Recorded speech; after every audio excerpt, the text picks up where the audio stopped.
Dawson Zeli. I'm the 2021 president of the PRSA National Capital Chapter. Welcome to our first virtual kickoff event.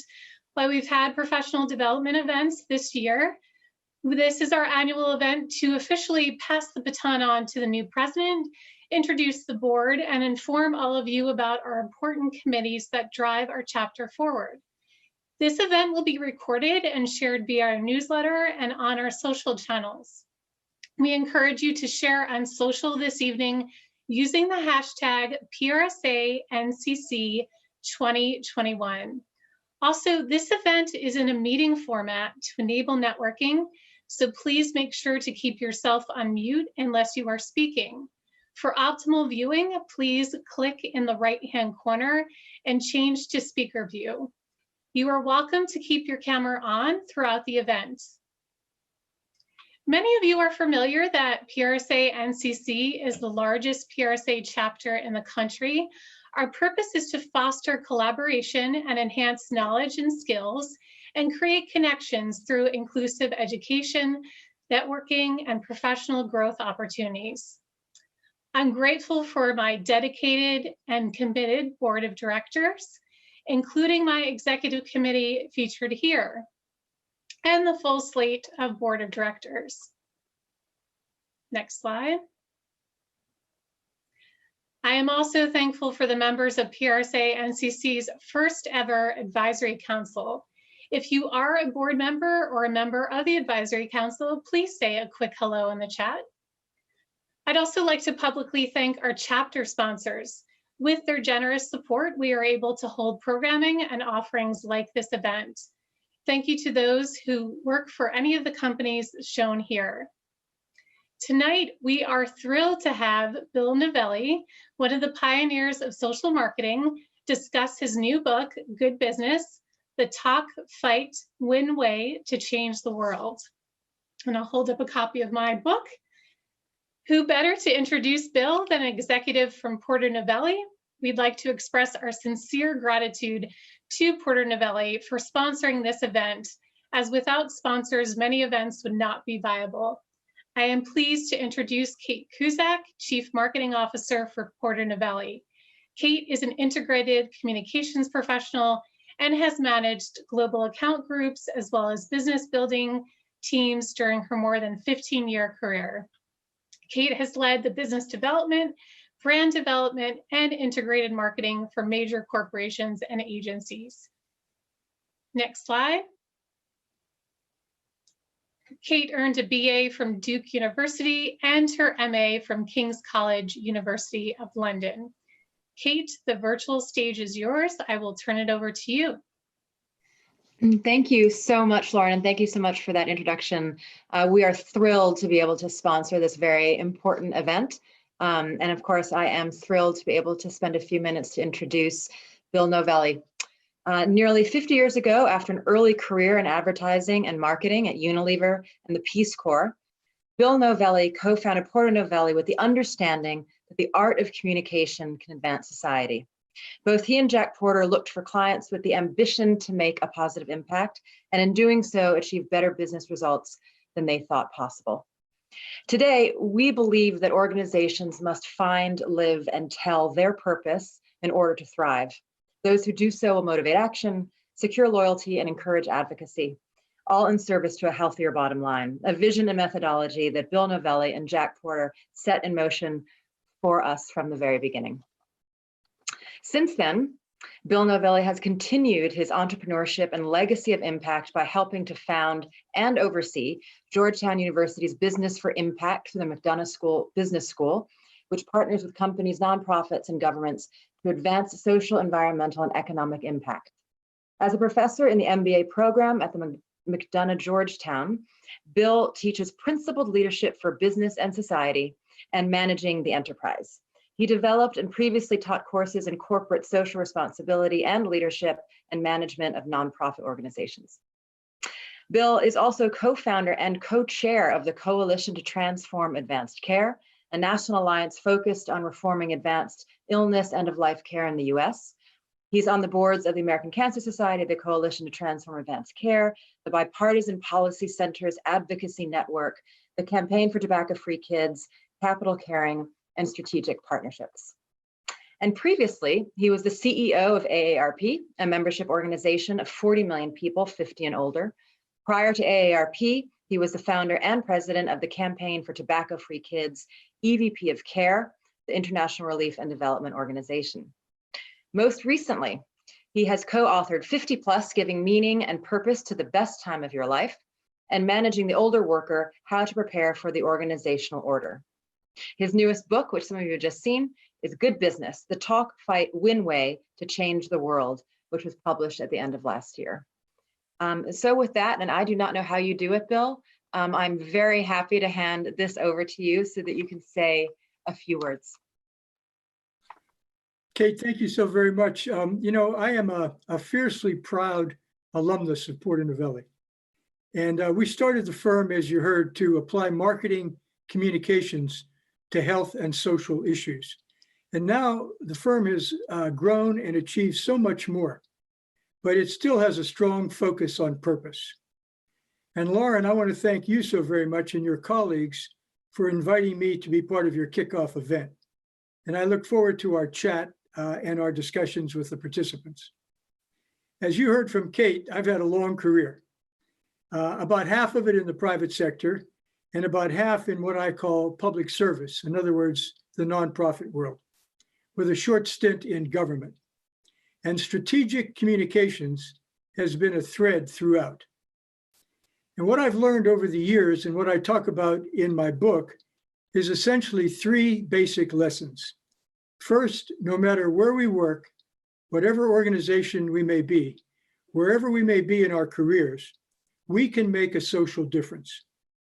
For me, it's been a career goal. We can all make a dent in the universe. And the second lesson is that the world is coming our way. Today's business leaders are building on the power of purpose.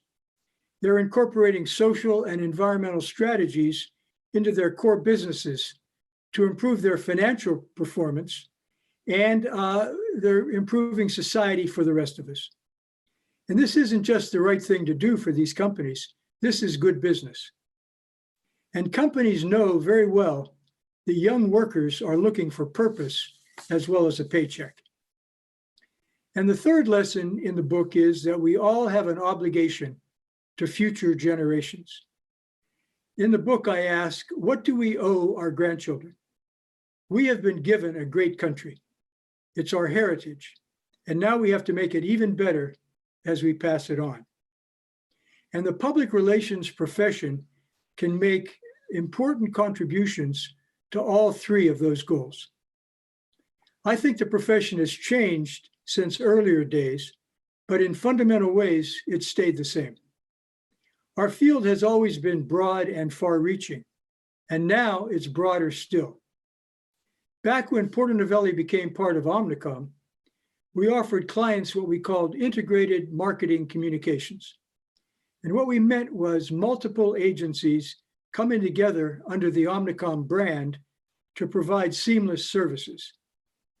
I recall sitting down with Gillette. Gillette was a client of an Omnicom ad agency.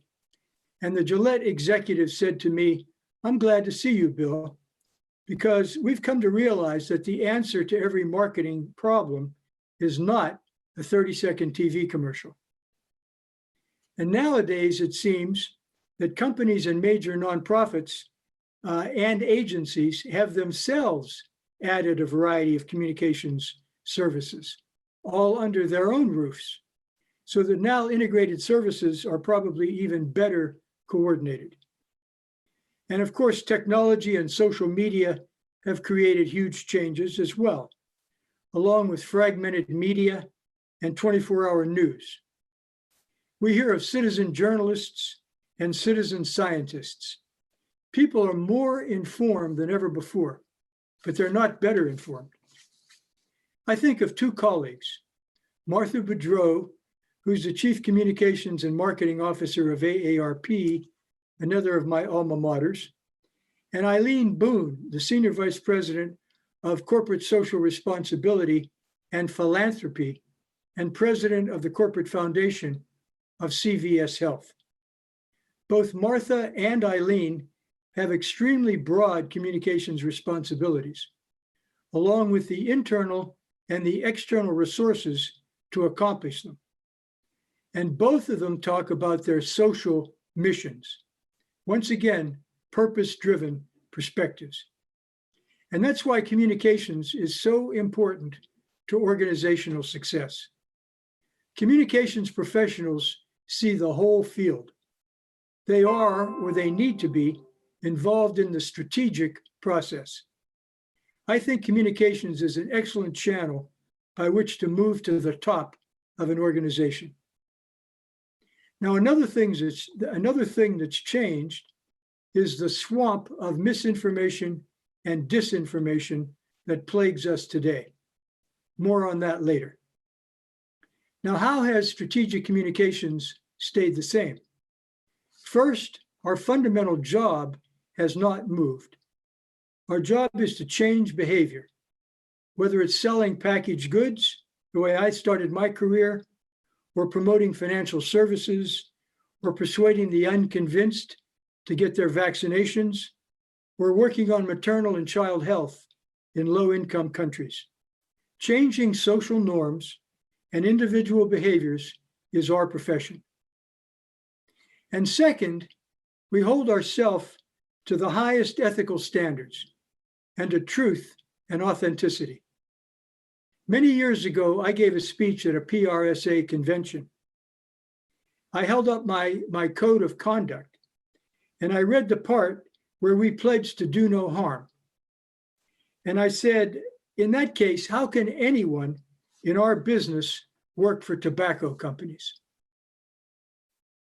Now, in my MBA classes at Georgetown, I have students read a satirical book. It's called Get Rich Cheating. I can't even get a conversation going about whether students would pursue unethical behavior. The response is always absolutely not. One student in a virtual class left her camera, and she came back with an infant on her lap. And she said, "This is why I don't cheat." But we all know that ethical behavior can be a tricky and a slippery slope. Another thing that has not changed is our ability to change behavior through strategic storytelling. Now, storytelling is fun, and it's always popular, whether it's sales meetings or on NPR, but it isn't always strategic. I'd like to tell you one of the stories we use in our work at CTAC, the Coalition to Transform Advanced Care. A woman named Shirley Robeson has stage 4 breast cancer, and she was not getting the treatment that she felt that she needed or wanted. And so she got up her courage to tell the hospital that she wanted to change doctors. And she was sitting in the room, and in came a young physician with her chart. And he said to her, "Shirley, considering where you are, here's what we're going to do to you." And Shirley snapped. She saw a blue chair across the room. And she said to the young physician, "Doctor, I want you to go and sit in that blue chair. I don't want you to talk. I want to do the talking. Can you do that?"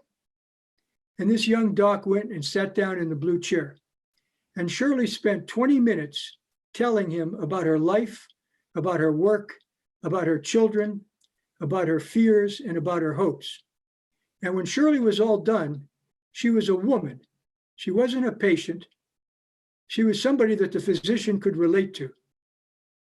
And today at CTAC, we use that blue chair as a symbol.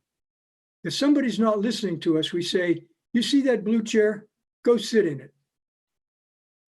And today, Shirley is on our board as our patient advocate. Now, earlier I said that a third thread of my book is good business is our obligation to pass on a strong country to future generations. We can all contribute to that. First, let's work for a fair and equitable society.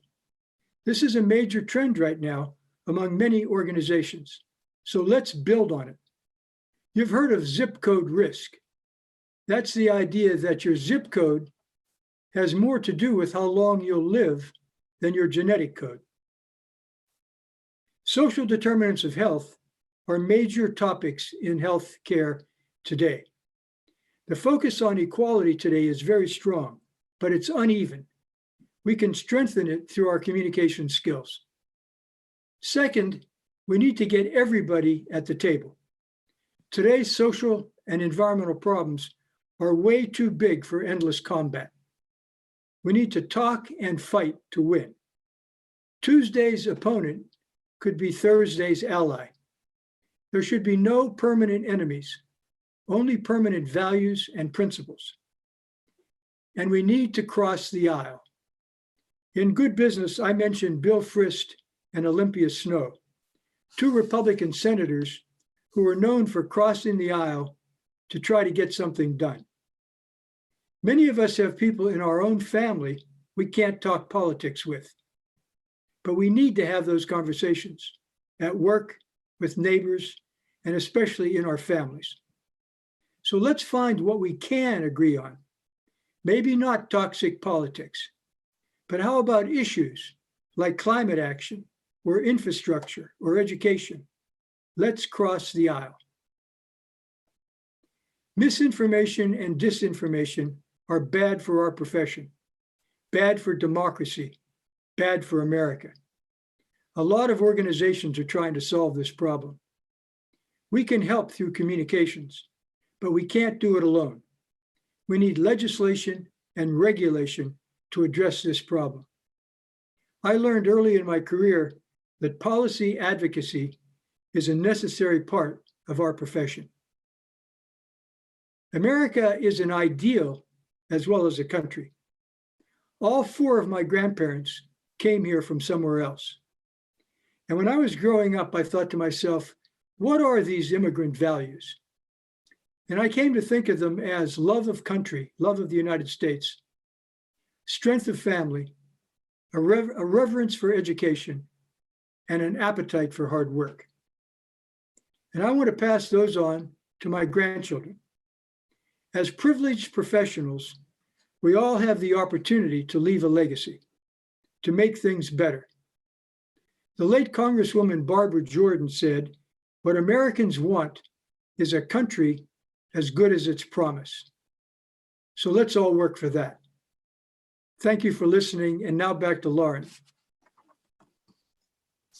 Thank you, Bill. We are delighted to have you. Thank you so much for your remarks. Both Patty Yu, PRSA NCC Vice President, and I will be monitoring questions this evening. And what I want to know, first of all, is the title of your book is Good Business. So what organization, company do you feel gets good business or social business, as you say, right? And what company is desperately needing to repurpose? Oh, you're asking hard questions. Well, I'll give you an example of a company that I think gets it right. One of our colleague companies at Business for Impact is VF Corporation. So they make apparel and footwear. They have these iconic brands like the North Face and Vans and Timberland. And they have 1 million workers all over the world, in Bangladesh, Cambodia, Vietnam, Central America, Africa. And none of these people work directly for the company. 85 or 90% of them are women. But what VF says is, we want to treat these people as our own. And so they do surveys among these women, and they ask them what they need. And oftentimes they'll say, I need childcare, I need clean water, I need eyeglasses, I need some protection from social and sexual harassment on the job. And VF tries to provide those through local NGOs and through UNICEF. Now, you might say to yourself, well, they're doing the right thing. But at the same time, they recognize that millennials are chief customers of theirs. And while millennials are going to buy on fashion and fit and price, they also want to know that the people making that apparel are being treated fairly. So you see that doing well by doing good. And of course, one company that I think is going to be on the bad list for a while is Volkswagen. You know, here was a company that cheated. And they went through this emissions scam, and they're still getting over it. Now, how did they think they were going to get away with that? I don't think they ever thought they could. But it's a company that really has to figure it out and pay attention to what consumers want, pay attention to corporate social responsibility, and become an ethical company. And thank you. Tell us about the subtitle, Talk, Fight, and Win. What do you mean by that? Well, I mean that these environmental problems that we face, these social problems, they're huge. In order to solve these problems, we've got to get everybody at the table. And sometimes in my career, I've fought too hard, I've talked too much, but for the most part, if you talk and fight, I think you can win. And right now, I'm part of a coalition, and we're trying to combat obesity.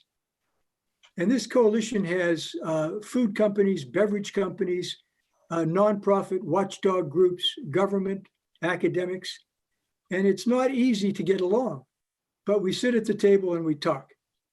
Sometimes we fight, but I think if we stay at it, the consumer, the public will win. I think that ties into, I've heard you say you're an optimist, which is really refreshing in today's environment. How has that played into your business decisions? Well, I am an optimist. I think being an optimist is a healthier way to live. I once had a performance review where my boss told me I was too optimistic. So, you can probably take it too far.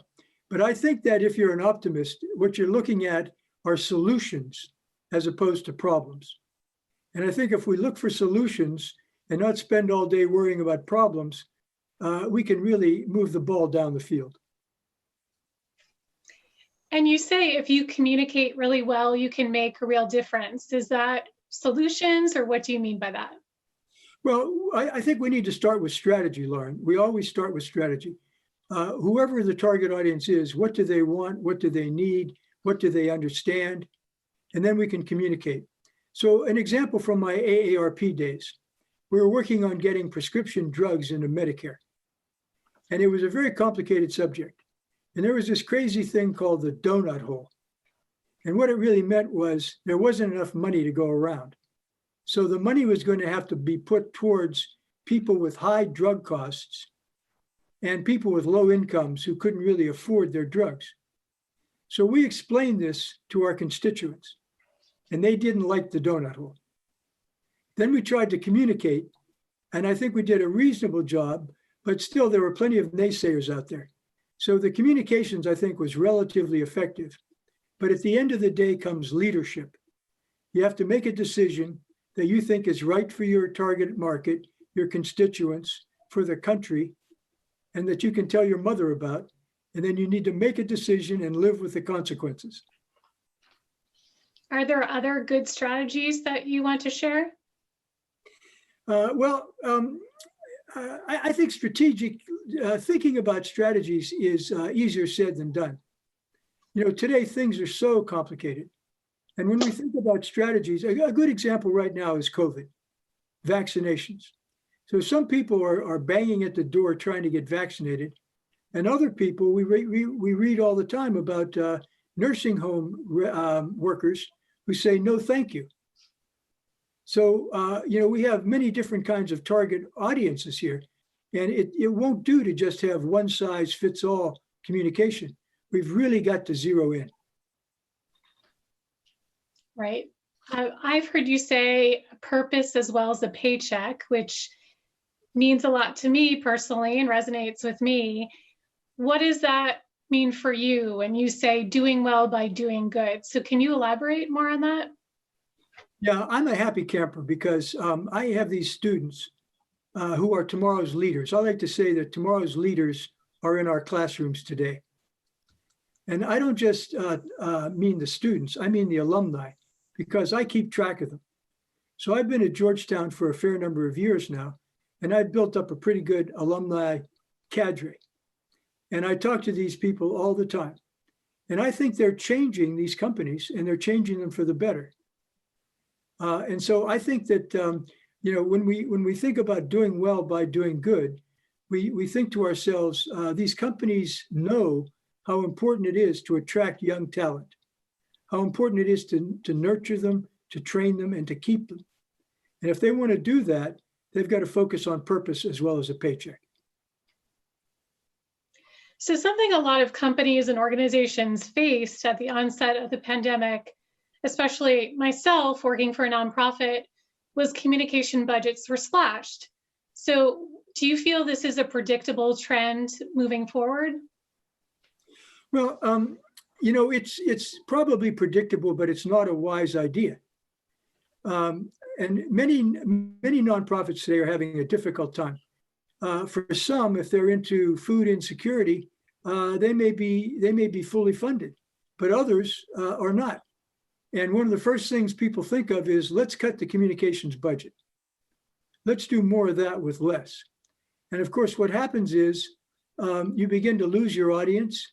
You begin to lose your position, your competitive edge.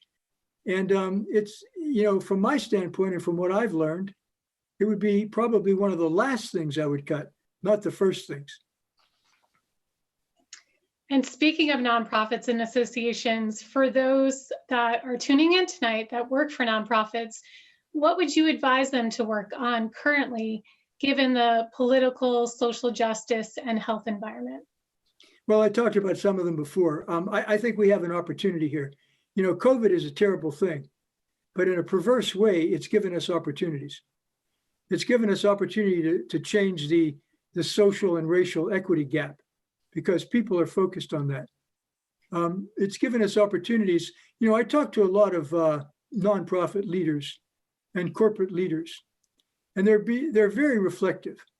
Some of them have had to lay people off, of course, but what they're saying is, I need to take care of my people. I need to take care of the community in which I operate. And then they go a step further and they say, what kind of an organization do we want to be? And then comes the big question. What kind of a country do we want to be? And I think we can build on that. And speaking of leaders, your book, of course, focuses on leadership in many ways, and you teach the MBA program at Georgetown. Is there anything else that you want to share about what you think tomorrow's leaders should look like? Well, what I tell our MBA students is, I say, when you walk out of this ethical leadership class, you are not going to be a great leader. I'm not promising that. What I'm promising is, I think I can teach you how to practice leadership and to learn how to be a leader over a career. And one of the most important things I try to tell them is, they're not going to be CEOs tomorrow of a nonprofit or a corporation. What I tell them is, we can lead from the middle of the ranks. I learned that from Colin Powell, and it's true. So you don't have to be at the top. You can be in the middle, and you can lead from there. What have you learned about yourself and your students during the pandemic? Well, I'm still waiting for my vaccination. And I think that students today are nervous. A lot of them are having internships put off, jobs are being put off. Most of them are finding work, but for the most part, they're nervous. We just did a study at Georgetown about millennials and about Gen Z in a time of COVID. And what we found was that this is a generation that's having problems.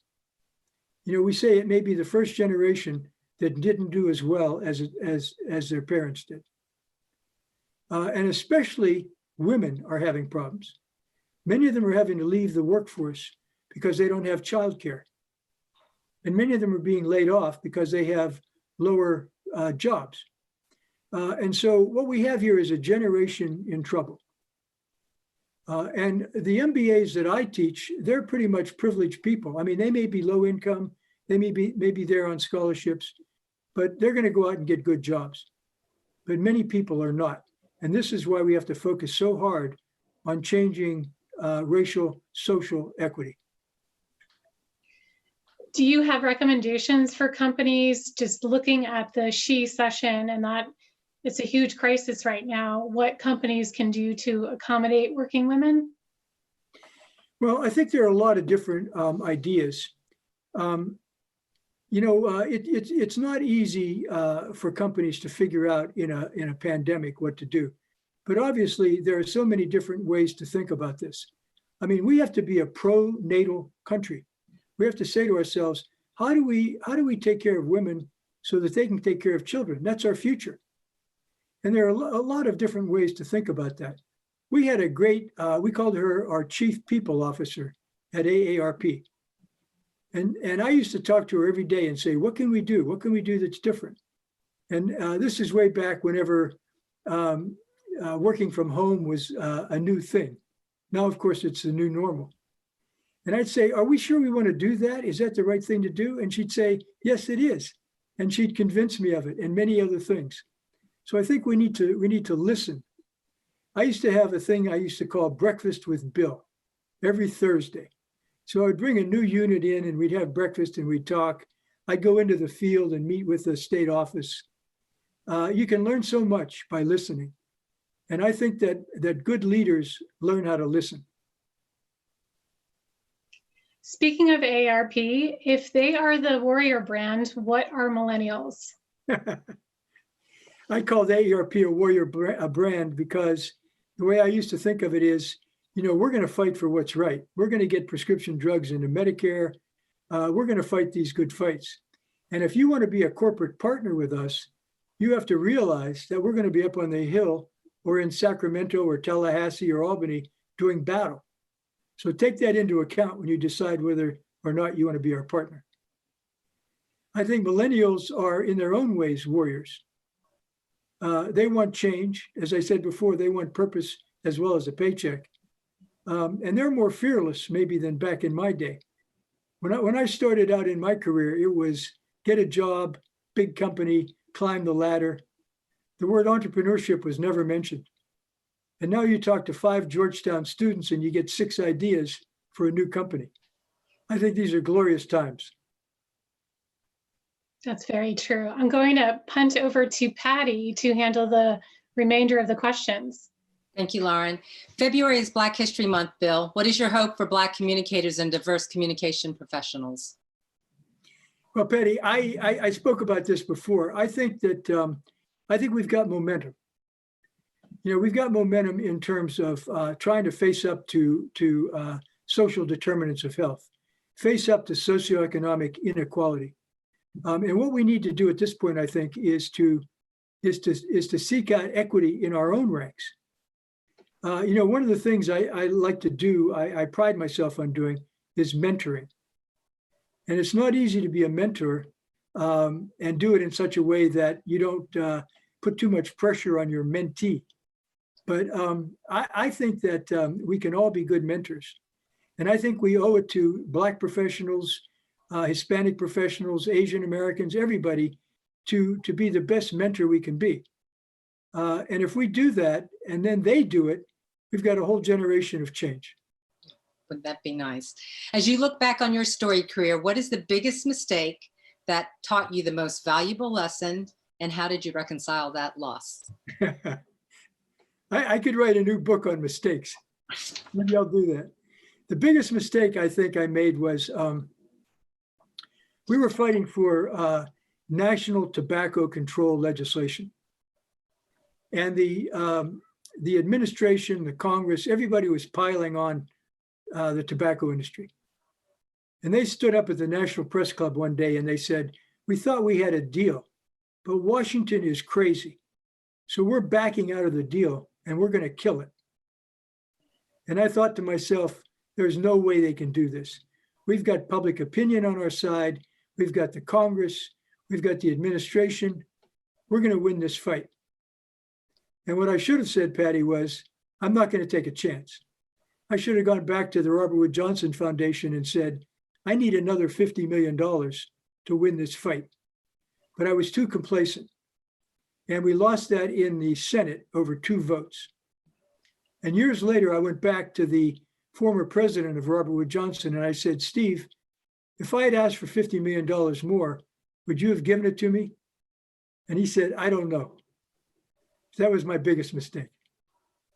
It's come a long way since then too, because of your leadership though, through the decades. Well, we've made progress. Yeah, definitely. Bill, you and your wife, Fran, have been gifted 7 grandchildren. What is your hope for Generation Z? And you've alluded to some of it already. And do you believe in your heart that we will be leaving society and the world better than we found it for our next generations? Well, you heard me tell Lauren what an optimist I am. I think it's very hard to be a grandfather. You know, I want to control my grandchildren.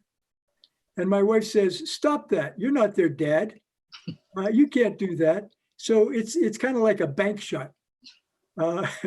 But the way I see it is, yes, we can impart values to our grandchildren and to others who aren't even in our families.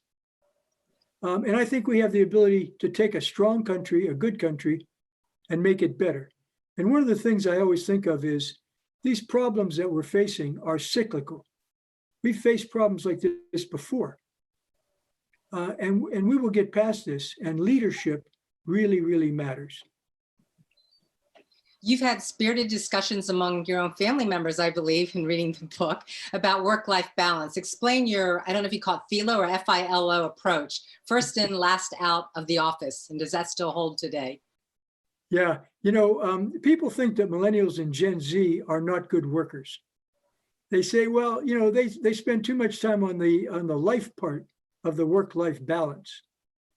And of course, you know, back in my day, the thing was work, work, work. And I have this sad commentary in my book where I got home from a trip one night and my wife was at home with our 3 little kids. And she said, children, let me introduce you to your father. And that really hurt. But I think millennials and Gen Z people are hard workers. And the way they think about it is they say, I will get the work done, but I'll do it my way. And they think of work as a thing, not a place. And I find that they are hard workers and that they do good work. You mentioned in your book also something called Emily, early money is like yeast. Can you explain Emily and how do you move a social cause forward with success without Emily? If you can't outspend the competition, how do you fight and win? Yeah, that's very hard to do. You know, in my life, I've been lucky. I've fought some big causes and had some good funding and resources behind it. You got to fight for that money as well as for the cause. I tell the story in the book about I wanted to start the Coalition to Transform Advanced Care. And I went to Georgetown and I said to the foundation that had traditionally worked on this, you know, I'm ready to work on this. And they said, oh, that's good. We don't do that anymore. So I went to a guy named Pete Peterson, who had made a lot of money on Wall Street. And his whole thing was, let's not go over the fiscal cliff. Let's fix our debt and our deficit. So I said to him, Pete, this is important. You've got an important cause, but we can't do that until we get healthcare under control. And we can't do that until we get end of life under control. That's where all the spending is. And so I said, I need a big seed grant to get this thing going. And he gave me not just that grant, but 3 more afterwards. So what I'm saying here is that money is important. It is like yeast. And we need to fight for it as well as fighting for the cause that we espouse. And finally, what do you want your legacy to be? Oh, you know, this is going to sound crazy. There's an old saying that nobody ever wanted it to be on their tombstone, that they wish they'd spent more time at the office. But I don't think that's quite right. I think that we need to spend time on our careers and on our passions. It may not be in the office, but if we spend more time trying to make a difference, we will succeed. And that's what I'd like my legacy to be. Great. Thank you, Bill. Lauren? Thank you, Patty. I'm going to turn it over to Robert Kruger, who is our president-elect, and he is keeping tabs on some questions in the chat. So Robert, can you read those off? I can, yes. And so the first question for Bill is regarding ESG. And so the question is, with ESG, I think it's environmental, social, and governance being such a big part of why companies decide to do business with other companies, so B2B, and for consumers to engage with companies and brands. how can us as communicators, what can we as communicators do to encourage our own companies and clients to go beyond statements and embrace action from our own point of view? So what is your thoughts on that question? That's a good question, Robert. When we talk about ESG, as you said, environmental, social governance, we're talking about all these things that Lauren and Patty and I have been chatting about. Doing well by doing good. Sometimes it's called shared value, triple bottom line. Essentially, this is what I've been talking about. This is where companies are moving. And what we have to think to ourselves is that, the old idea of a corner in an office building where the corporate social responsibilities people sit, that's kind of passé. And what's happening today is that it's being infused and incorporated throughout the whole company. And we can all, therefore, get engaged in this, whether you're in HR, whether you're in marketing, whether you're in supply chain management, wherever you are, you can do your part to move companies along this continuum. Now, I grant you that not every company gets it. It is a continuum. As we think about it, what we need to do, in my view, is work for companies that do get it. If your company's in the middle of the continuum, help push them along, but don't waste your time with organizations that don't get it and don't want to get it. Great. I have another question for you. So this one is, I think, kind of a fun one. It's kind of a foreshadowing or outlook for our industry. But the question is, what are 1 to 2 PR-related topics that are going to drive the conversation this year? Well, you heard me earlier. I think every topic is a PR topic. And I think one of the very, very biggest is climate action. And what's happening right now is not just the Biden administration, but the general public is moving towards understanding that climate change is a real problem. I see this as an important issue, and many companies can tie into this, whether you're in agriculture, wherever you may be, in whatever kind of business that you're in. I think that's going to be a big one. And I think that in addition to that, I'm tired of red and blue states. I'm tired of you're either red or you're blue. I think that what we need to do, as I said before, is work on turning states purple. Let's cross the aisle. Let's talk to people. More and more corporate CEOs are speaking out. I think this is a good trend. Great. Let's see, and we have another question for you about, asking if you could provide some examples of entities or brands that have successfully turned disinformation and misinformation around. I'm not sure if I can. We're going to have to think about this. I think maybe we ought to have a small group session on just that. As I said before, I think it's very, very hard to do. It's very hard to counter-argue a conspiracy theory. And I read a book recently that said that intuition almost always trumps reason. And if that's the case, what we've got to do, as I said before, is we've got to have policy change. We just can't go out with our communications and expect to carry the day. Let's see. We have time for another question? Lauren? Okay. We do. Yep. Okay, great. Okay, let's see. I think it's kind of related to that question you're just talking about, Bill, but the question is about, this highly partisan environment that we're living in today. And how would you recommend starting a difficult conversation, say example for the environment or social issues where emotions run very high? Well, what I said earlier and what I've been practicing myself is I don't talk about political issues. I don't talk about these toxic issues. What I try to do is I try to find an issue that that I and the person I'm talking to can agree on. And it may be something as, I'll say as neutral as infrastructure. Now, infrastructure may sound boring. Maybe it's a policy wonk topic, but in fact, it isn't. it affects all of us.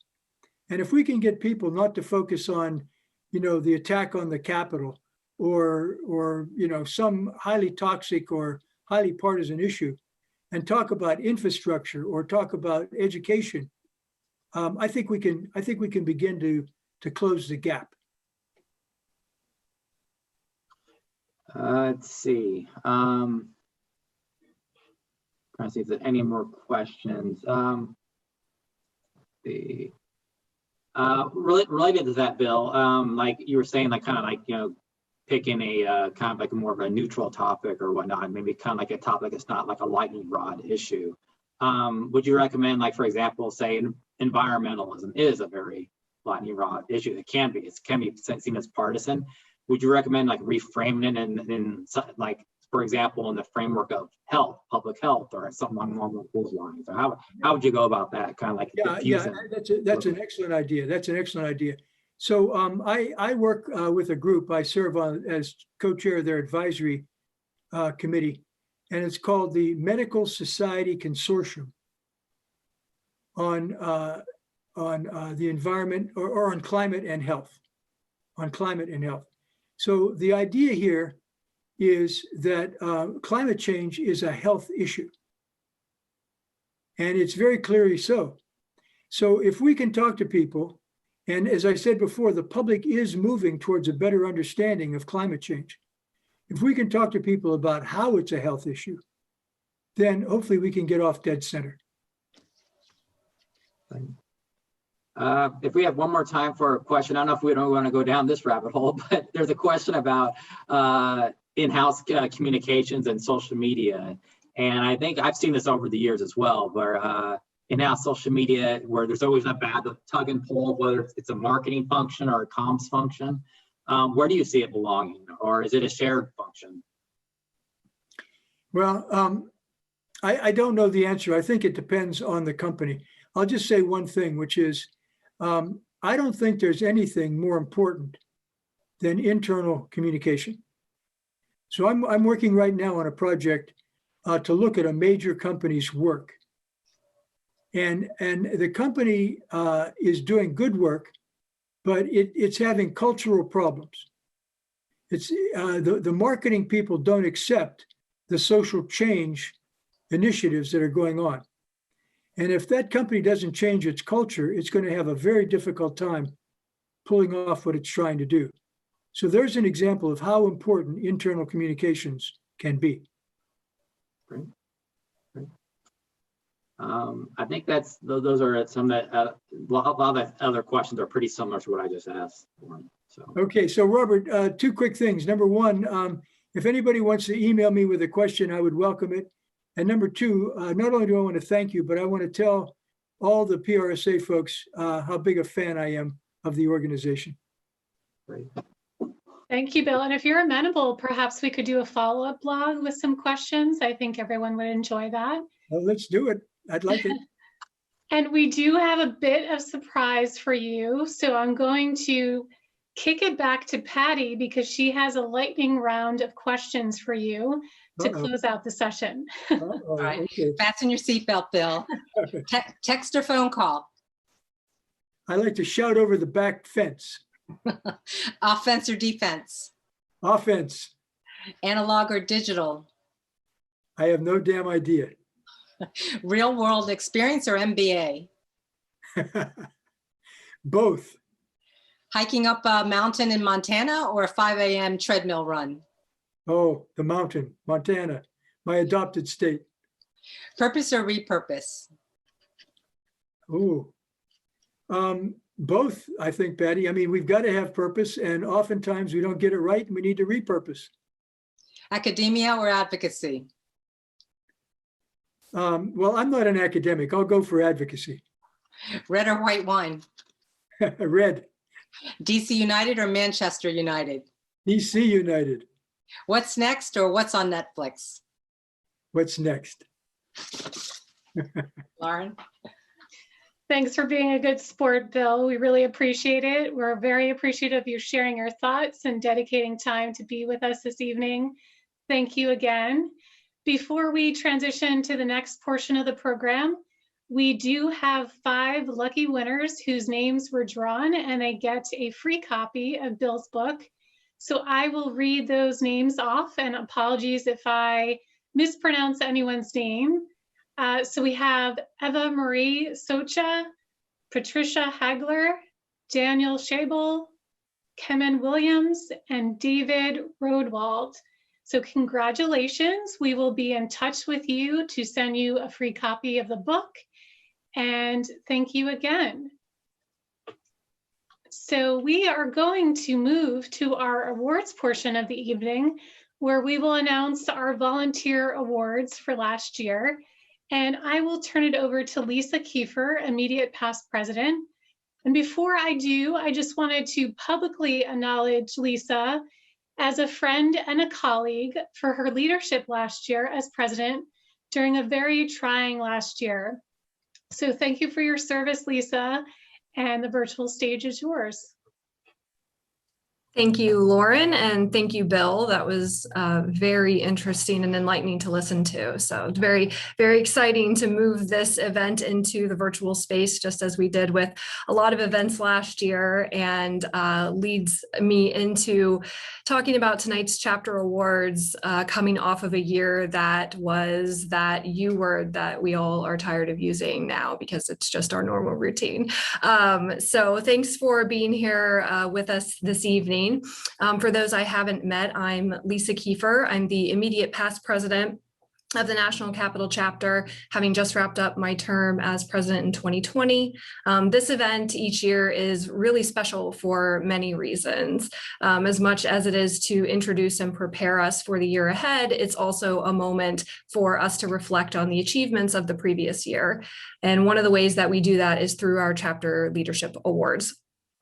These awards are geared toward honoring the National Capital Chapter's most outstanding volunteers from both the previous year in 2020, and then with one special award that's focused on long-term contributions. So one of the wonderful things about the National Capital Chapter is the impressive volume of volunteers that we do have in this area. And it's certainly difficult to choose winners from that group. So these recipients truly do represent the cream of the crop in terms of giving their time, energy, passion, and skills consistently for the betterment of the organization, its members, and the profession broadly.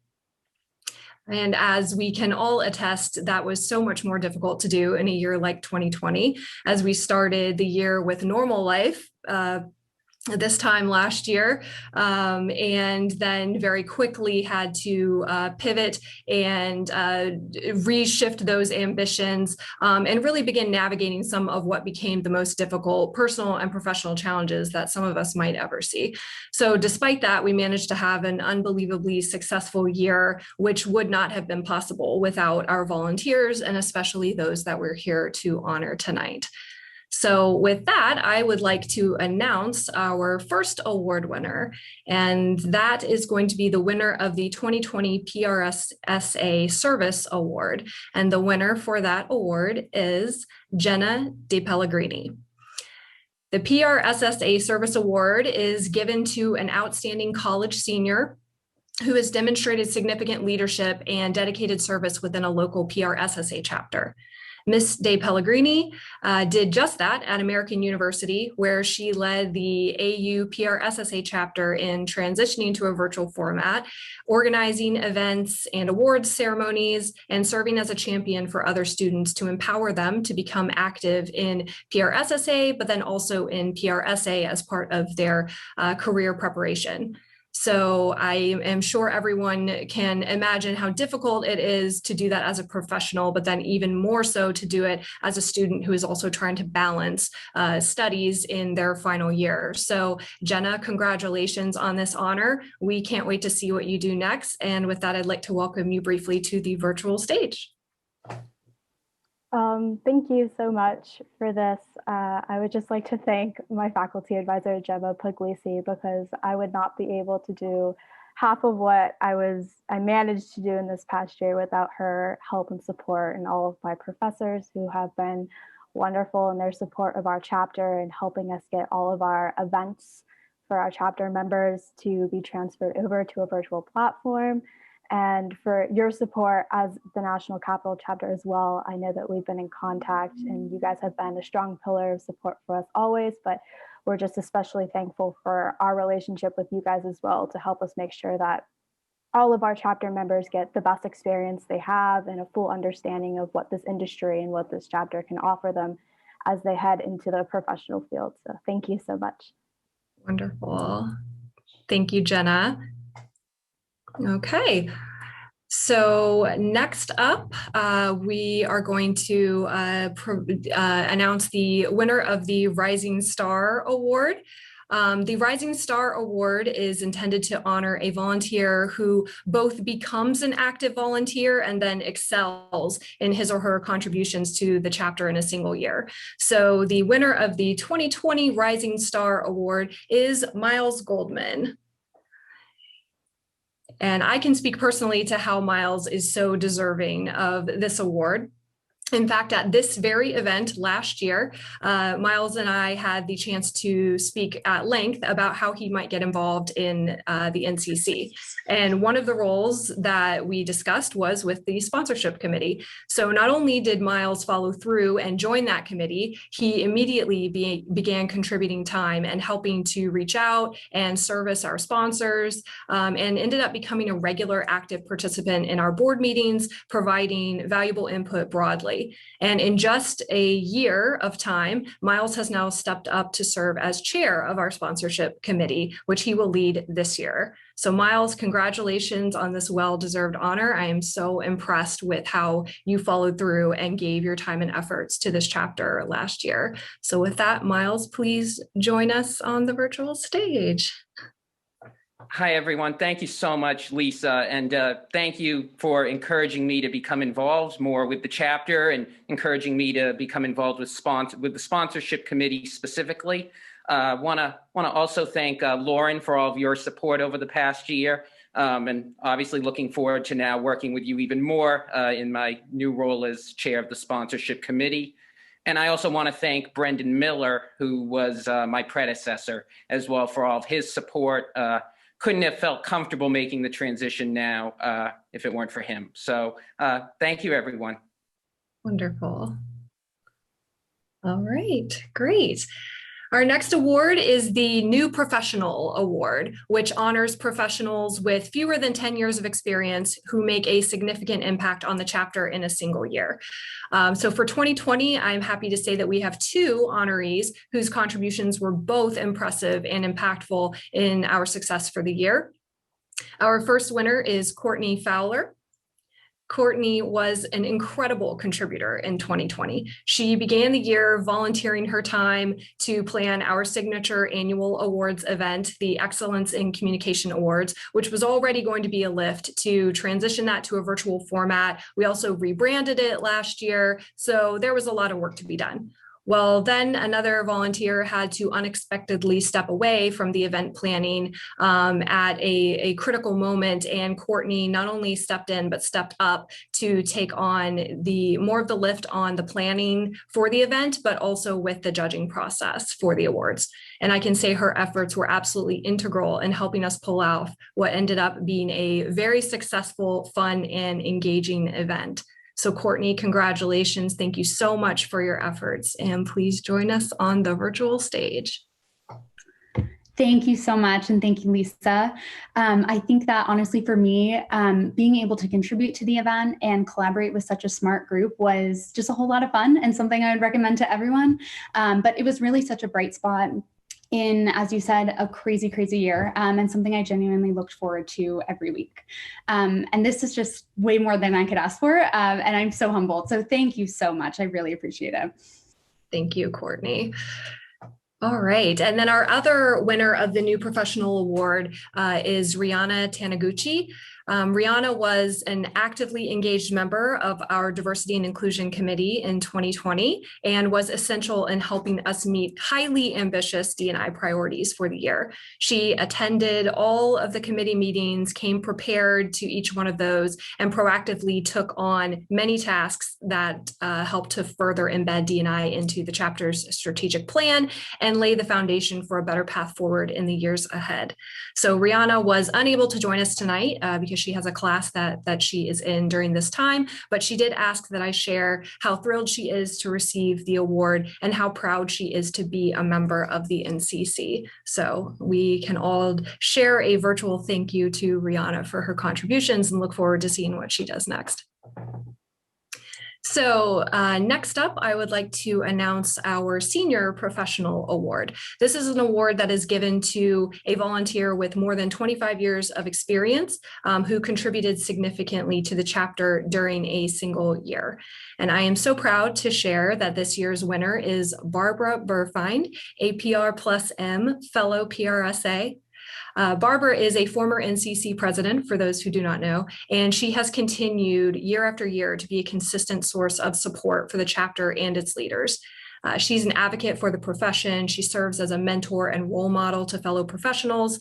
And in 2020, despite retiring, Barbara stayed engaged throughout the entire year. She started at this event last year, bringing a young professional to the event and really serving as a champion for that young woman to get engaged. And then Barbara was incredible in her effort to step in and help co-chair the APR committee in a time when help was very much needed to transition that programming to a virtual format while still providing those who are seeking their APR with the education and guidance needed to earn that credential.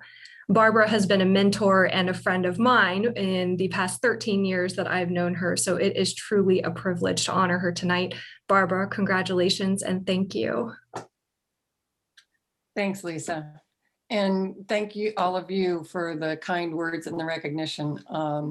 All my colleagues and friends in NCC and working on the APR committee this last year in 2020 have kept me sane during the pandemic. Many of you know I retired last January and I had other plans, and this has been grateful, really great.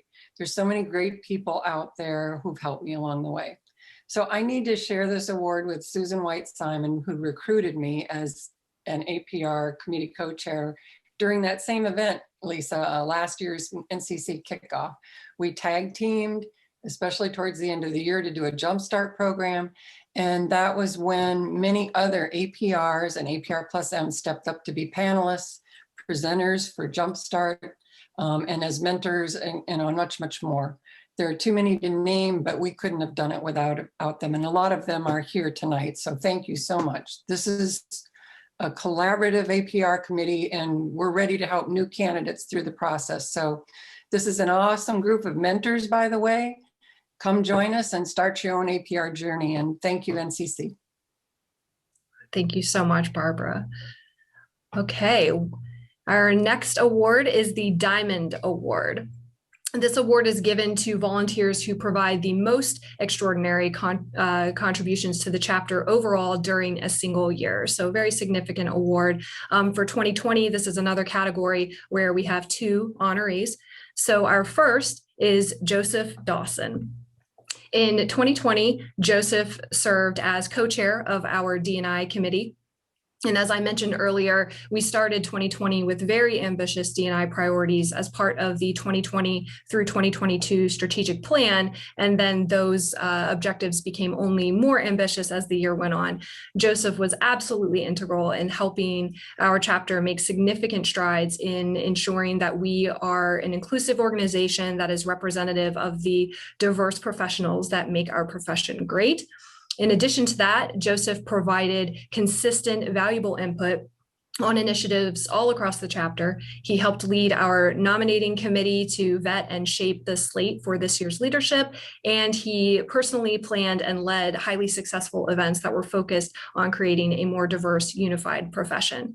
So Joseph, congratulations. Thank you so much for bringing your passion and your insights to the chapter. We are so fortunate to have you as a volunteer, and I would like to welcome you to the virtual stage.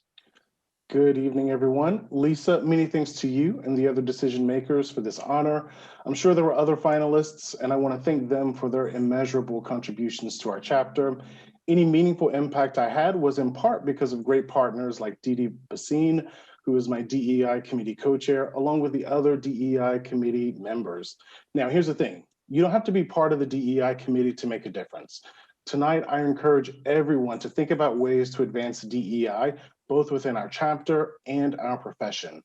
Now, Lisa, I'm not sure if you remember this, but last year you sent me and Dee Dee a draft of your president's message on the state of DEI within our chapter and our commitment to do more. You sent that message at 2 a.m. Now, I'm not one to advocate for anyone working in the middle of the night unless you have to, but I did appreciate that this was the item that kept you up at night and you were motivated to act with urgency. So I would extend that same sense of urgency to everyone else when it comes to DEI. Again, thank you for the honor and have a great night. Thank you, Joseph. I did not remember that. That is very sweet. All right, so our other Diamond Award winner for the evening is Meredith Williams.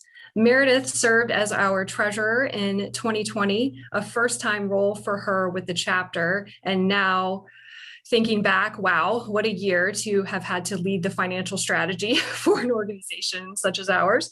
Meredith was absolutely essential in helping us strategize the budget at the outset for the year, but then also in reevaluating and determining an alternate fiscal strategy when it was clear that we needed to reforecast a few months into the year. Meredith took time on weekends, on vacations, on countless evenings to dive in and really become an expert on the chapter's financial processes and strategy. And she was essential in helping us go from a year where we were projected to be in the red to a year where we netted out in the black, and we're setting in place stronger, more efficient and effective financial strategies going forward. And Meredith also stepped up to agree to be treasurer again this year, so she wasn't scared away by a year like 2020. And that kind of consistency in that role is really going to be going to do incredible things for the organization, to be able to set a stronger path forward and be sure that we can serve our members. So Meredith, thank you so much for your contributions, and congratulations on this well-deserved honor. And please join us on the virtual stage. Oh, thanks and good evening, everybody. I feel guilty receiving an award for something that I just found it dutiful to do. And I was also scared to death to mess up, just knowing that this was the financials. But it was very serendipitous when Sabrina Kidway, I see you, Sabrina, and this is all because of you too, that I took on this role. But it was very serendipitous with timing because I had just come off of another organizational event as a senior professional, how to advance your career, how to be involved with boards, how to get engaged, and really taking on a bigger role. And with the advice that if you really get involved with financials, then you really understand an organization. And that is true. And this really helped me to recognize and understand the hard work that goes into this, but I think also the commitment that so many who are on this call this evening just really believe in our profession and giving back to this profession. And, you know, it's really just a matter of standing up and just trying to be at the same level as everybody else on the board and on these committees to really just put the best foot forward. And as Bill was saying too, and Bill, just, you know, how to leave things better than you found it, and just how to really create the opportunity and train the next person. So it was a big learning curve for me last year, but I didn't want to lose that and wanted to do better from what I had learned. And again, to be able to help each of you going forward in the leadership roles and just with some financial, you know, ongoing continuity with how we operate, and then growing, you know, the next group, whether it's our financial review committee or others who step into this role. And we have a good time on the financial review committee, so FYI.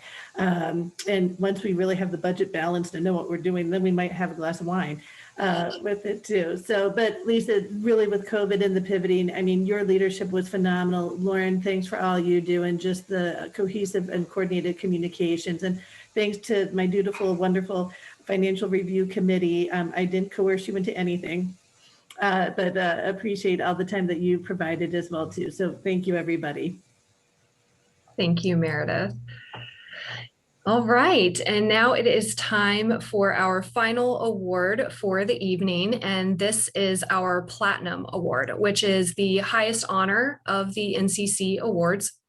This is given to a volunteer who offers extraordinary contributions, not only in a single year, but consistently over multiple years of service.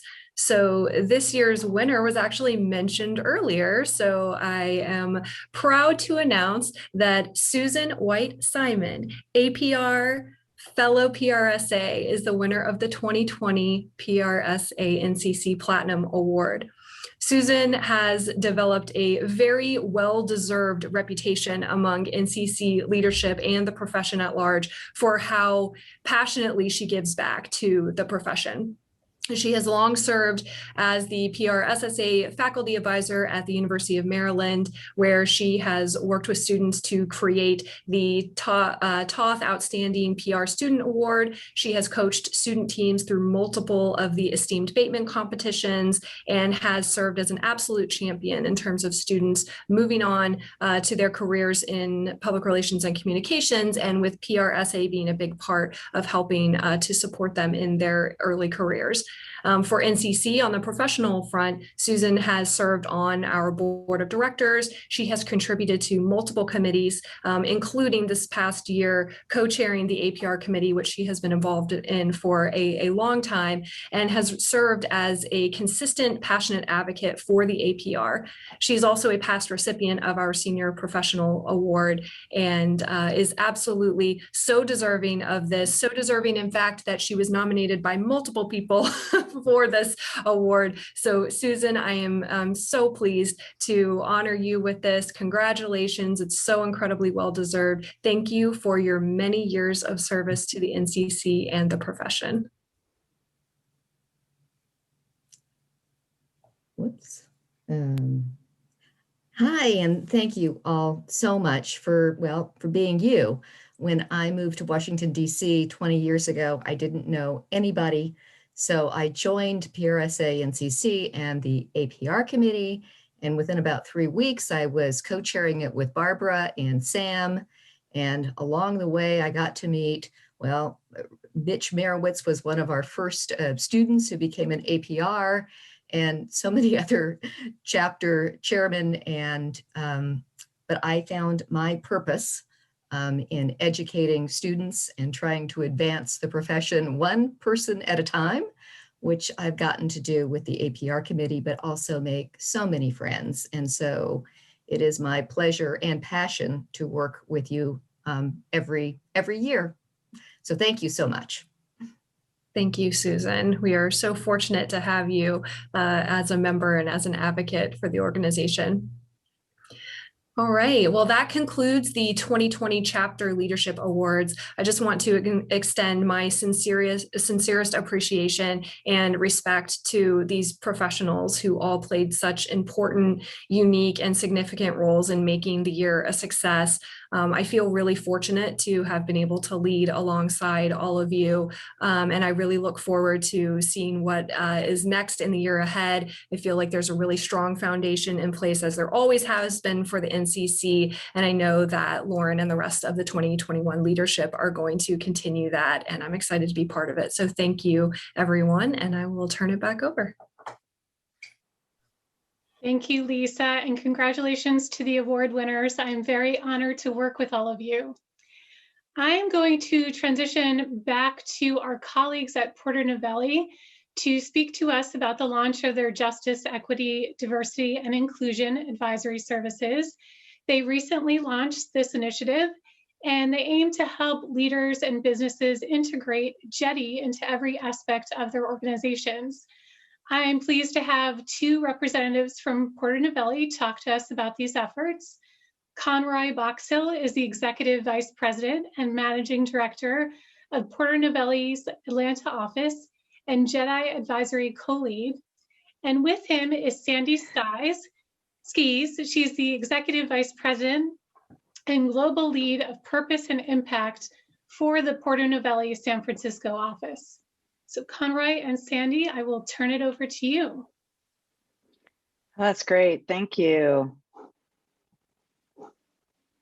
Conroy, I see you, I don't hear you. How about that? How many times have we done that on a conference call, Sandy? If I had a nickel for every time, I think we'd be wealthy. Yeah. Well, hi, everyone, and good evening. What a honor it is for Sandy and I to be here with all of you on such an important night. I wanted to start by saying congratulations to all of this evening's recipients, award recipients. It was so inspiring just hearing the work that you're doing within our industry. And though you may in DC, we are a small and mighty community as PR professionals. And so everything that you do helps advance our value for everyone and all the work we do. Really excited to have this opportunity to share. And I want to make sure we get it right. It's JEDI, Justice, Equity, Diversity, and Inclusion. And we are JEDI warriors. And I guess I would argue there's probably some on this phone as well. But before we jump into it, why did we put this acronym together? We've been doing DE&I work, as you've heard Bill talk about, the legacy that we've had to stand on, including his shoulders, and the work that they did for so many years, made us steeped in this work before it became popular. And we put justice at the beginning because we believe unless you can break down the systems of inequity and drive justice, there can be no diversity, equity, and inclusion, right? And so that is why we put justice first, and that's why we claim to be JEDI warriors. I thought if we could go to the next slide, please. You've heard a bit about Porter Novelli and our perspective on you can do well by doing good. And that is something that is intrinsic in how we approach the work we do with our clients. But Sandy's going to walk you through all that. But I want to tease up a couple of points for you to ground you in why this offering is important at this time. First and foremost, I'd like to share some statistics from a recent research that Porter Novelli just did around cancel culture. Stay with me for a second. 38% of Americans said the primary reason they will cancel a company is for it to change its ways. 73% of Americans say they are less likely to cancel a company if it's purpose-driven. 66% of Americans say that even if they love a company's products and services, they will still cancel that company if it does something wrong or offensive. But why am I giving you this context? I'm giving you this context because following the death of George Floyd last year, several corporations went out and they made bold statements about their support for social justice and racial justice issues. This is the year of the receipts, and our research backs that up. Not only are people looking for what you're saying, but they're looking for what you're doing, which brings me to my third point, which is Bill mentioned about the power of employee engagement and communicating to your employees. What we have realized through our JEDI work is it's very much at the heart of culture. And so we are thinking much more about the employee experience. Case in point, if you are to create good DE&I programs, you must have psychological safety within your organization. People cannot truly feel included unless they feel safe. So let's get into the block and tackling a bit more of what we do.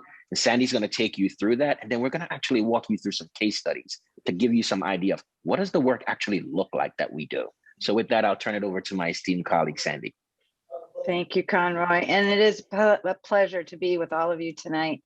I'm coming to you from California, so it's not quite evening in my time zone, but it's really wonderful to be with you all. Can you go to the next slide for me, please? I want to talk you through the way we approach JEDI work. And Conroy's right. And when we talk about this being both a moral and a business imperative, the way that we talk about justice, equity, diversity, and inclusion is always we start with what is your say, do gap. So these companies who've made big statements, bold statements in June of last year I think we all felt that we wanted, many people were out marching and protesting with their masks on because there was this growing sense that we all saw a system of injustice and wanted to acknowledge our awareness of it and our commitment to working on dismantling it, which is wonderful. That saying is really, really important. And for big corporations to make commitments around that, absolutely fantastic. And inside a company, what are you doing? Because the first thing Activist check is how many people of color are on your board? How many, what does diversity look like at the executive level? How inclusive are your products? All those things that are proof points that a company is truly embracing justice, equity, diversity, and inclusion. So we have a process that we use and put our clients through, and we're going to walk you through a couple of case studies. And there's some deep consulting work that happens in the background. So here at Porter Novelli, over the last number of years, we've been pulling together teams of experts who are diversity experts, diversity trainers, labor human rights experts, who in the sort of social impact, social sustainability space, consult with clients regularly on what are your diversity policies look like? Can we help you revise them? How are you asking employees to identify themselves in all their multiple identities, et cetera? So we do this consulting work in the background, and then from that, we create a JEDI platform, a way that a company can express its commitment around JEDI, and then begin evangelizing that and communicating that first internally to employees and then externally to the rest of the stakeholders that companies rely on. So there's ways in which we talk about a company's commitments and its solidarity with underrepresented groups. And what Conroy was talking about, psychological safety, is so important, because think about it, if you're going to show up in all your identities, your identity might, maybe as a queer person or a person with physical disabilities or mental differences, you're going to want to feel safe acknowledging your identity and all the layers of your identity. So that's what we're talking about from a psychological safety perspective in employee engagement, employee communications. Next slide, please. So we look across an entire corporation and when we're doing our assessment, we'll start with governance, but the way that you want to think about JEDI work and how absolutely deeply it is embedded across an organization. So think about the employee handbook. We start there. I'm going to give you just these little examples from a governance perspective. Governance is simply, do you have the structures in place, the policies, the stated codes of conduct, or other guiding principles in your organization, your client organization? If you're, for us, we look at our clients, but these might be in the companies that you work for or the organizations you work for. Do you have policies on how we'll recruit? What we look at from a slate of candidates? Do we have targets and goals set for the way we want our leadership to be represented across multiple different identities? Have we made specific commitments about how many women we'll have on the board or how many people of color we'll have on the board?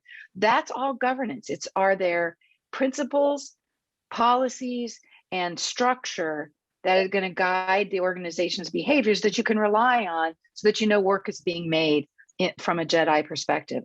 Then we take a look at the whole workforce experience, everything from recruiting through exiting and exit interviews, and the whole experience for cues to a JEDI commitment. So for example, how are you writing job descriptions for jobs? Many times there's language, and we found this to be particularly true with a lot of our technology companies, where the language is written in some ways that comes across either more masculine or more feminine, and you might be attracting individuals who identify strongly as more masculine or feminine, and you want to just make that more gender neutral. Other instances of companies that are taking a look at some job descriptions and making a determination: do we actually require a college degree? It says it in the job description, but do people really need a college degree? Because if you open that up and eliminate college degree as a requirement, there's another huge, greater pool of candidates that might be available to you that represent more diversity. The next thing we look at for companies is ERGs. Those are employee resource groups. Are you allowing groups who share an identity to come together to advocate for themselves and their experience in the organization, And so that's many companies have, Black colleague resource groups or LGBT or pride groups, et cetera. Those are just an example of ERGs. And then we take a look at products, marketing, and communications. And this is where it starts getting really interesting, and where a strong JEDI lens should actually create opportunities for an amazing creativity.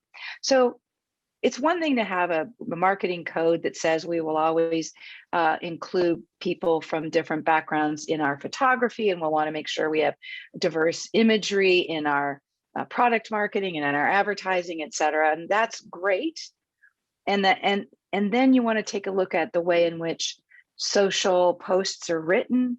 Are we using language that doesn't other anyone, and is the language as inclusive as it can be? And then from a product development perspective, are you thinking about the ways in which your products are inclusive of others? In fact, we've got a project that just came in today working with a company in the eyewear space, and they're very interested in the gender, not creating an entire line of eyewear that doesn't feel so gendered, because we have male frames and female frames. Is there a way to do it so there's eyewear and design that signals a more gender fluidity? And so we're going to be exploring that with them. And then lastly, how as an organization are you showing up in this society? Because internally, there's systems of racism and bias in our organizations and the companies we work for, because those have been inadvertently created. And I mentioned things like, are you requiring a college degree when maybe it's not? Are you, do you have more of a meritocracy versus a meritocracy, where you're hiring people who look like you because it's more comfortable? Those are this internal systemic racism we want to dismantle. And companies need to be focused on society.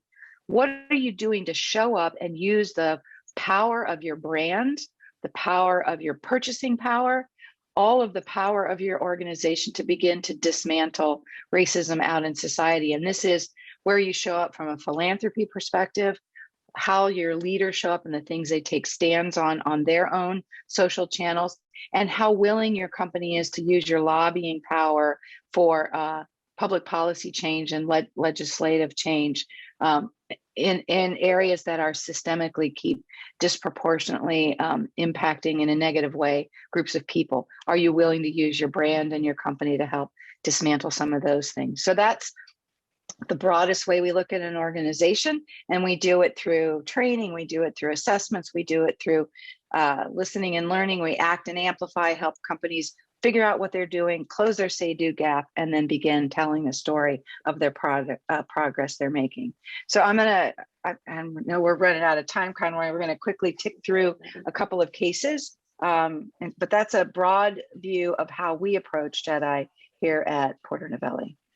And Sandy, if I could just quickly chime in, someone in the chat asked us in real time about, do we look at ageism?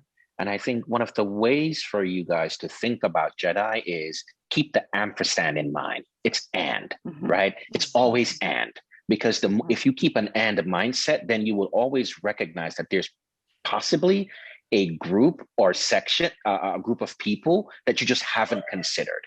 So that's just one thing that we talk through. We have one of the things we are really proud of is within Porter, we have our own kind of JEDI task force that's made up of people of all levels that either have lived experiences, they have an interest. And it goes back to earlier, I believe it was Joseph who said, JEDI work is not just for one set of people. Right? There's enough work to do for everyone. So part of what we're hoping to do as we're doing this work for clients is share what we're learning so that others can also take a JEDI lens to their work. But Sandy, let's give them some real world example. Yep. Let me just walk in. Next slide, please. I'll take this one and then we'll kind of bounce back and forth, Conroy. So Abercrombie & Fitch is a client. We've been doing work with them now for more than a year on stating their overall purpose. And what this company is beginning to understand is their role as a fashion and culture brand. They have an opportunity to influence at the very cultural level, using fashion and communications and their actual products they make and how they're presented to create radical inclusion. So the work we've been doing with them, everything from an internal assessment to benchmarking them to developing JEDI strategies for them, while also helping them explore how the company writ large, their ambition is to become completely different from the brand they used to have, which was an exclusionary, you can only come into our store or buy our products if you're one of the certain size. They're walking away from all of that.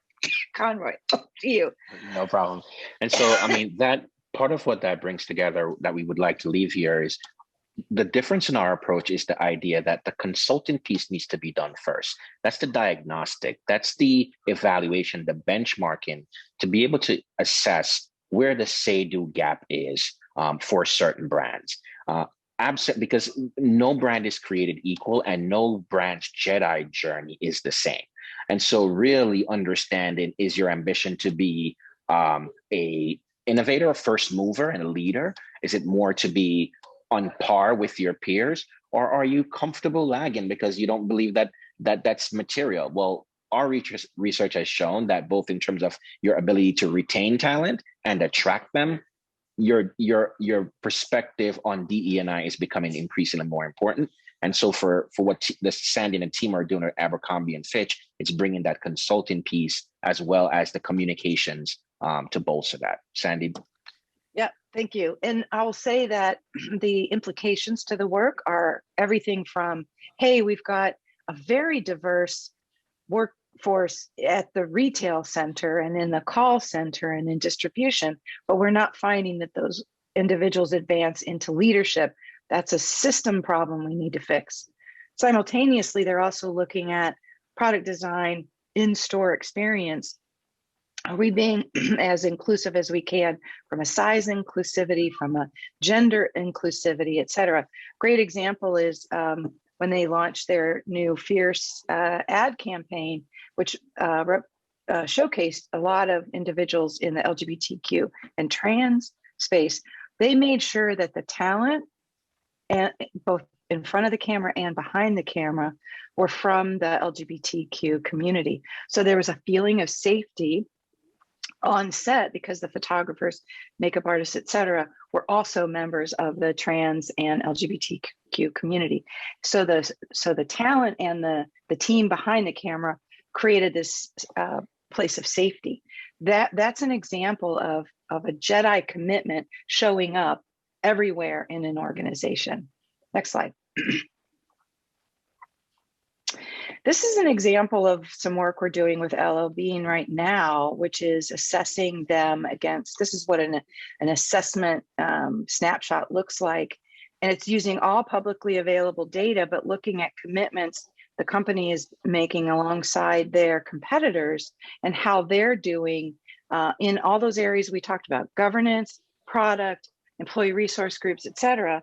We will come in and do these types of assessments for clients because somewhere between what they're doing and what their competitors are doing and what the unique way in which an LL Bean is going to show up for JEDI is going to be very different than an Abercrombie and Fitch. And what, as Conroy mentioned, you've got to find your own unique brand relevant way to show up as a JEDI warrior. And it's going to be different depending on who you are and who your brand is. We work with Ben & Jerry's also, and they're one of the few organizations that have on staff social activists and issues experts who are always tracking the issues separate from the company, and then coming to the company and saying, these are the issues that are needing our support out in the world and out in society. These are the issues we should take stands on and help address. And that's unique to Ben & Jerry's, and I've never seen any other company that has the actual activists inside helping guide the company's response. It's really terrific. Next slide. Sandy, before we jump, just quickly, guys, I would be remiss if I didn't point out the other side of the coin that we sometimes find ourselves dealing with, which is a client may come with good intentions, like we recently had a major brand. that wanted to, following the George Floyd murder, wanted to make a major statement publicly, but hadn't communicated anything with employees and hadn't contacted the nonprofit that they were going to name in their press release they were going to make a donation to. That's the other side of the job that we have as counselors, is sometimes to pull clients back from their good intentions and make sure that it lands with the intention it was intended. Probably not the best word, but I think there's both sides for Jedi counseling. It's the real thoughtful work to get it done, and it's sometimes pulling folks back from making mistakes that can be really damaging to reputation and what they're hoping to do. Yeah, Conroy, you want to take this one? So on the Recording Academy, obviously, following, if you recall last year, there was a call for Blackout Tuesday. And we were both supporters of that and proud to be partnering with the Recording Academy in really counseling them on some of the issues they were having regarding diversity and inclusion. And so, we were able to kind of help them shape what their diversity goals were, how we kind of developed that kind of rallying cry. And as a result of this, we were really able to help them raise about $25 million towards advancing this cause. And this is one of those situations where, Bill, we didn't go ask for the money, but we certainly facilitated getting the money to the organization to drive good work. And that's part of what our responsibility is as Jedi counselors as well. It's it's certainly important to shape the systems that can facilitate greater DE&I, but it's also creating the room and giving permission for others to join the journey. And in the case of the Recording Academy, that's what the Jedi work was designed to do.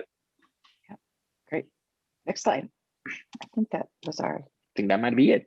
Yeah, I think that's our last one. Yeah, thank you. I think we're going to stick around for a question session breakout. And if not, our information is here. And if anyone has any additional questions, happy to be in touch. Thank you, Sandy. Thank you, Conroy, for that informative and critical presentation and for those case studies. I wanted to take this opportunity to thank you again for joining this evening. Thank you to our event sponsor, Porter Novelli, to our Jedi speakers, and to our keynote speaker, Bill Novelli. Congrats again to our award winners.